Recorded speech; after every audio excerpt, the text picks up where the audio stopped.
akhir-akhir ini kan di media, entah di TV, media sosial, itu sering membahas mengenai salah satu tindak kejadian Pak, sebuah musibah. Nah, salah satu yang terbaru itu kejadian kebakaran di Pelumpang, Pertamina Pak, depo Pertamina Pelumpang. Nah, ada hubungannya nggak Pak antara kebakaran dengan salah satu buku yang Bapak tulis, Manajemen Krisis? Itu korelasinya apa Pak? Mungkin Pak Ludik bisa jelaskan biar pemirsa yang ada di rumah, teman-teman yang lain, atau mungkin para praktisi atau mungkin para manajer, owner perusahaan bisa memahami.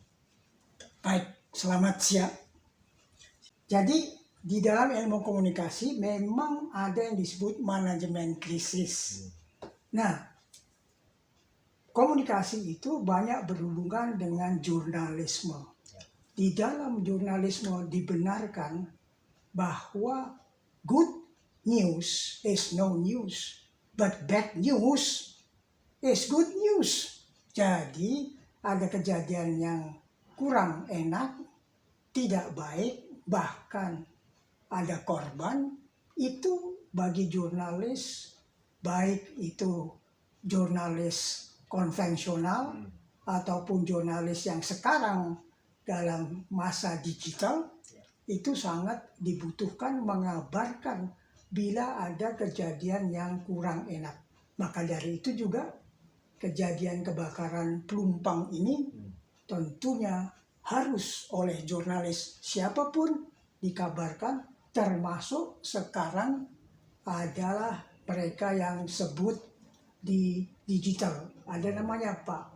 TikTok seperti itu. Ya, itu IG. Medianya. Ya. Tapi mereka disebut juga influencer atau disebut juga orang yang suka akan digital marketing. Mereka menggunakan itu. Kalau orang itu mungkin kebutuhannya politik, mungkin namanya buzzer mungkin Pak. Ya, lalu juga ada buzzer yang itu cepat sekali mengabarkan cerita yang dia dapat. Kalau jurnalis yang asli, yang baik betul, dia akan menyaring apa yang perlu dikemukakan. Jadi demikianlah dari segi jurnalis. Nah, dari segi ilmu komunikasi untuk krisis itu tentunya harus bisa mengatasi bagaimana jurnalis itu mengatakan, memberitakan, menulis, mengambil gambar yang sesungguhnya, yang sebaiknya. Tentu seorang ahli komunikasi tidak bisa mencegah itu, tetapi dia dapat bekerja sama dengan jurnalis-jurnalis yang expert, yang hebat, dan TV-nya juga akan, ataupun medianya akan menjadi lebih hebat karena mengetahui ilmu komunikasi. Teknisnya seperti apa Pak? Tadi kan Bapak bilang bisa bekerja sama dengan para jurnalis seperti itu. Ya. Ini konsepnya seperti apa Pak? Apakah ketika mungkin perusahaan tahu nih akan terjadi salah satu musibah, terus apakah mungkin dari segi perusahaan nanti menghubungi pihak jurnalis, ini nanti saya akan ada musibah nih, tolong begini ya, itu seperti apa Pak penjelasannya? Jadi benar sekali yang Anda tanyakan. Dan sekarang zamannya atau sudah 10 tahun mulai itu, para ahli komunikasi yang di dalam perusahaan disebut juga communication expert atau corporate communicator, ataupun yang dalam bahasa Indonesia Anda kenal yang ada di perusahaan itu namanya Humas, Pak. Apa itu? Humas. Betul sekali. Ya. Yang disebut bagian humas. Nah, mereka semuanya sekarang sudah sadar dan tahu berkat ilmu komunikasi yang benar bahwa jurnalis, wartawan manapun itu adalah kawan dan teman. Zaman silam dahulu itu mereka bertentangan antara orang-orang humas dengan orang-orang jurnalis masih saling membendung, katakanlah begitu. Zaman dulu yang tidak benar, kalau ada kejadian yang tidak menyenangkan di pabrik atau di perusahaan, itu maunya disembunyikan. Ya. Nah, ini adalah keahlian orang ahli humas. Dalam hal ini dalam ilmu komunikasi dipelajarkan dalam manajemen krisis bagaimana menyampaikan berita yang benar dan berita yang tidak benar. Kemudian jurnalis juga tentu saja seperti Anda tadi katakan perlu hadir, perlu diundang. Jadi bukannya dicegah. Nah, masih 5 tahun yang lalu di Indonesia terjadi ada kebakaran di salah satu pabrik karena meledak pemanasnya. Kemudian dia mencegah ada wartawan untuk meliput. Tapi tidak bisa, wartawan itu lebih pandai. Namun mereka mengambil kebijakan bahwa ada press conference besok paginya. Dan diadakan di salah satu hotel mewah. Itu benar terjadi dan itu adalah hal yang salah.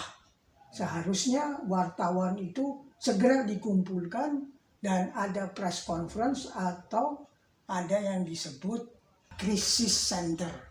Dan itu diadakan di bandara, diadakan di pabrik sendiri, tidak di hotel yang mewah. Nah, itu hal-hal demikian ada yang salah kaprah yang mungkin masih dilakukan hingga sekarang. Kalau saya boleh memberikan buku ini, di dalamnya diceritakan juga dan diberitahukan bagaimana menghandle, bagaimana bersama-sama mengerjakan berita yang benar dengan para wartawan. Ya. Untuk mengurangi ini Pak, untuk mengurangi misinformasi antara yang taruhlah saya katakan antara yang orang yang sedang terjadi musibah dengan masyarakat umum. Untuk mengurangi misinformasi itu seharusnya seperti apa Pak? Mungkin dari segi taruhlah misalkan ada sebuah perusahaan yang sedang terjadi musibah kebakaran atau yang lainnya, otomatis kan masyarakat ingin tahu Pak itu sedang terjadi apa. Nah, ini sebenarnya yang mempunyai wewenang untuk menyampaikan berita dan informasi di samping bagian humas itu siapa lagi Pak? Taruhlah misalkan begini, ketika sedang terjadi sebuah musibah, humas itu sedang tidak ada di tempat Pak, sedangkan wartawan itu sangat investigatif yang seperti tadi Pak Ludwig sampaikan. Ini orang siapa-siapa aja Pak yang harus berwenang untuk menyampaikan hal-hal yang sebenarnya. Baik. Kenyataan di Indonesia ada 3 pabrik yang menjadi satu dan dia berasal dari perusahaan luar negeri.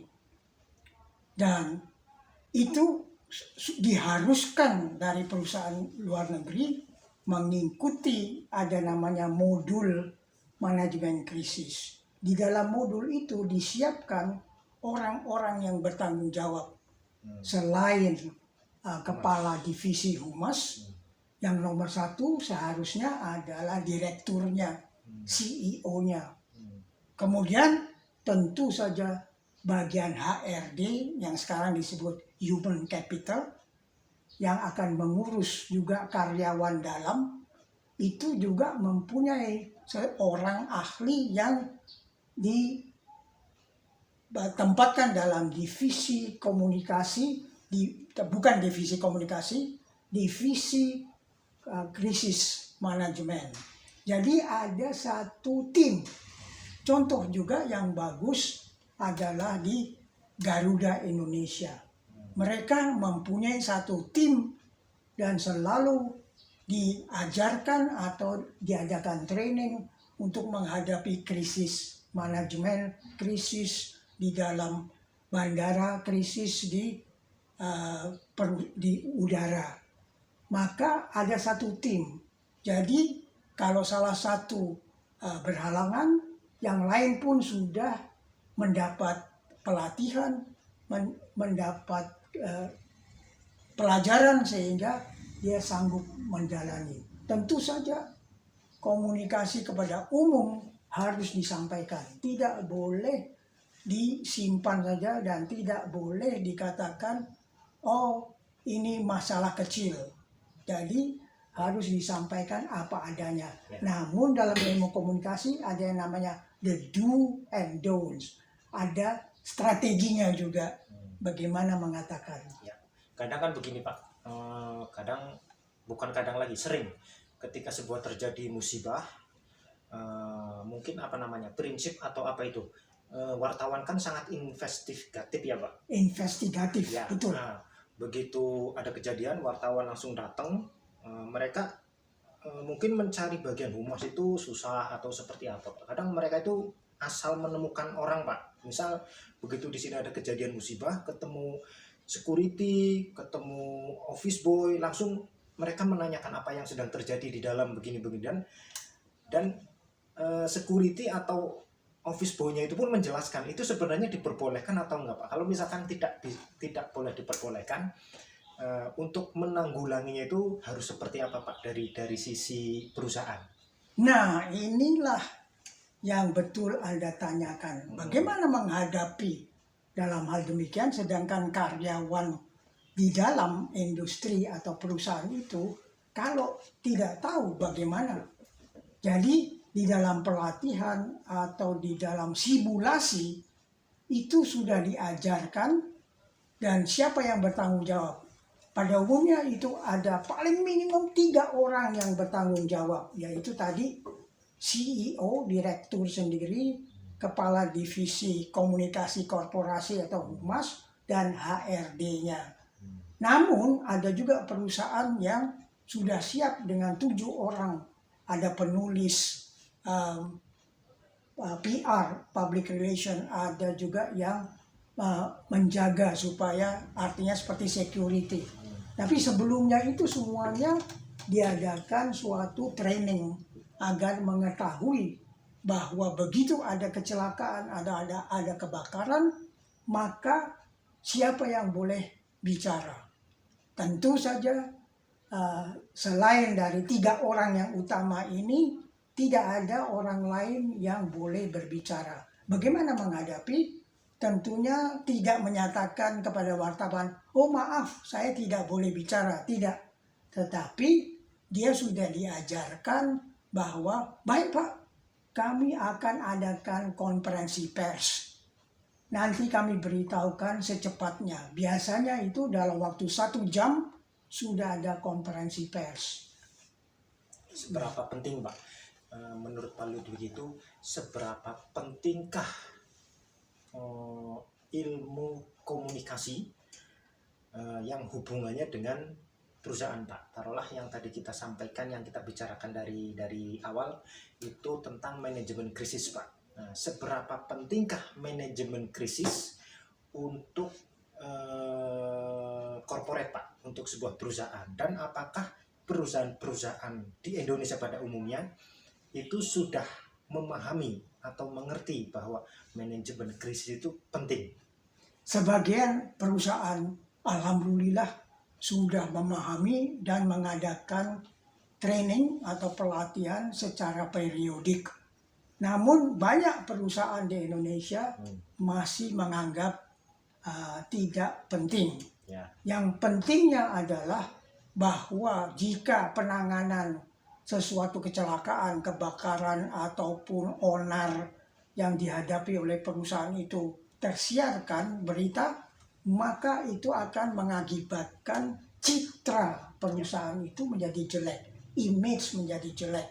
Apalagi mereka yang perusahaan terbuka, artinya TBK, yang mempunyai saham di IDX atau di bursa saham. Saham mereka bisa langsung turun apabila mengetahui perusahaan itu tidak menangani dengan baik.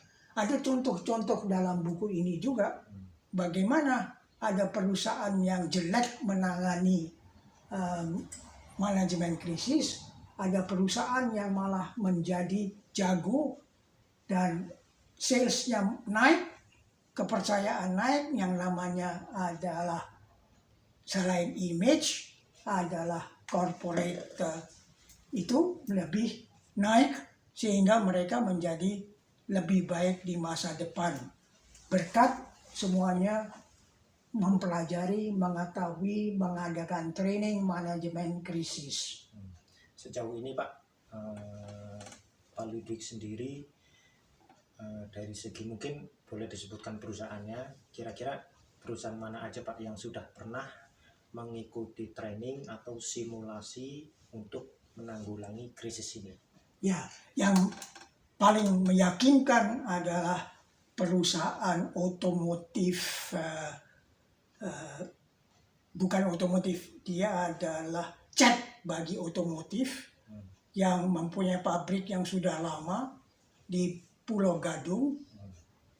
Dia adalah perusahaan dari Nederland tetapi masuk dalam Fortune 500 dan namanya adalah AkzoNobel. Kemudian AkzoNobel itu juga membeli perusahaan induknya di luar negeri, membeli perusahaan cat untuk kapal laut, untuk kapal yang berada, pabriknya ada di Kerawang. Saya pernah juga diundang ke sana untuk manajemen krisis, dan mereka mempunyai cabang di Batam. Begitu juga mereka sudah membeli pabrik cat yang sangat terkenal untuk home decoration cat. Dan suatu saat juga manajernya pernah bergabung bersama, mereka punya holding company, sehingga kami mengadakan training dengan simulasi di mana ada wartawan datang untuk mendorong mereka investigatif untuk mencari tahu hal-hal yang mereka inginkan yang harus secara strategis dijawab oleh perusahaan. Nah, ada beberapa perusahaan lain juga saya pernah membantu mereka tertarik supaya mereka siap. Paling baik perusahaan di Indonesia juga siap untuk menghadapi jika ada kecelakaan, kebakaran, maupun ada onar yang disampaikan kepada khalayak ataupun khalayak mengetahui, kemudian dalam masa digitalisasi ini cepat tersiar. Nah, itu perlu semuanya manajemen krisis. Saran Pak Ludwig nih sebagai praktisi manajemen komunikasi, saran Pak Ludwig singkat saja untuk perusahaan-perusahaan yang belum memahami cara menanggulangi krisis itu seperti apa Pak? Singkat saja biar jadi buat para owner-owner, pengusaha-pengusaha yang belum menerapkan apa itu Pak namanya K3L ya? Ya. Nah, itu seperti apa bagusnya Ya, Pak? baik. Yang sangat penting adalah industri manufaktur. Membuat apapun, apalagi ada bahan-bahan yang mudah terbakar. Nah, mereka harus sadar betul tidak hanya secara simulasi K3L dengan brandware atau menangani kebakaran, tetapi juga bagaimana menghadapi wartawan. Kemudian juga perusahaan-perusahaan yang berlokasi di gedung-gedung tinggi. Sering terjadi kecelakaan, kepleset, tidak jalannya listrik ataupun lift. Kemudian juga pernah ada yang atap bagian tengahnya roboh. Ya, itu perlu gedung-gedung yang bertingkat, termasuk hotel-hotel yang mempunyai sangat mementingkan image, itu perlu sekali. Monggo hubungi dengan Kampustaka Training atau bisa di Google tentang nama saya Ludwig Suparno. Terima kasih. Baik ya, terima kasih Pak Ludwig. Semoga perbincangan kita dari awal sampai akhir ini bisa memberikan wawasan buat para pengusaha-pengusaha terbaik kita di Indonesia. Dan terima kasih Pak Ludwig. Terima kasih.